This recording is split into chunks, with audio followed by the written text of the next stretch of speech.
ধর্মীয় ভাব গাম্ভীর্যের মধ্য দিয়ে উদ্বোধন করা হয়েছে উত্তর কৃষ্ণনগর বেপারি বাড়ি জামে মসজিদ। ১৬ ফেব্রুয়ারি সোমবার আসরের নামাজ শেষে বিশেষ দোয়া ও মোনাজাতের মাধ্যমে মসজিদটি মুসল্লিদের ইবাদাতের জন্য আনুষ্ঠানিকভাবে খুলে দেওয়া হয়। মসজিদটির নির্মাণে প্রধান পৃষ্ঠপোষক ছিলেন স্থানীয় বিশিষ্ট সমাজসেবক ও শিকার মঙ্গল মানব কল্যাণ সংগঠনের প্রতিষ্ঠাতা ফিরোজ মাহমুদ বুলু বেপারি। তার অনুদান, সার্বিক তত্ত্বাবধান ও প্রচেষ্টায় নান্দনিক এই ইবাদতখানাটি নির্মিত হয়েছে।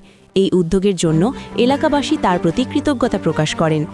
দোয়া ও মোনাজাতে ফিরোজ মাহমুদ বুলু বেপারিয়ের অসুস্থ মায়ের দ্রুত সুস্থতা কামনা করা হয়।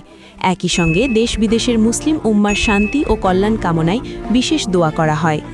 অনুষ্ঠানে উপস্থিত ছিলেন উপজেলা বিএনপির সাবেক সভাপতি ফজলুল হক বেপারি, সাবেক সাধারণ সম্পাদক মাহবুব হোসেন মুন্সি, পৌর বিএনপির সাবেক আহ্বায়ক মিজান বেপারি, শিকার মঙ্গল মানব কল্যাণ সংগঠনের উপদেষ্টা আনোয়ার বেপারি ও আনিস বেপারি, শিক্ষক গোলাম কিবরিয়া, লোকমান বেপারি, করিম সর্দার, সভাপতি রিয়াজ বেপারি, সাধারণ সম্পাদক পারভেজ বেপারি, সিনিয়র সহসভাপতি মনির সর্দার, সহসভাপতি সাব্বির বেপারি ও সাংগঠনিক সম্পাদক কাজী রায়হান এবং যুগ্ম সাধারণ সম্পাদক তারিশ হাসান তুহিন।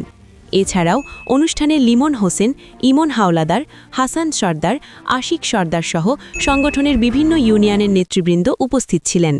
মসজিদটি নির্মিত হওয়ায় স্থানীয় মুসল্লিদের দীর্ঘদিনের প্রত্যাশা পূরণ হয়েছে এবং এলাকায় ধর্মীয় আনন্দঘন পরিবেশ সৃষ্টি হয়েছে।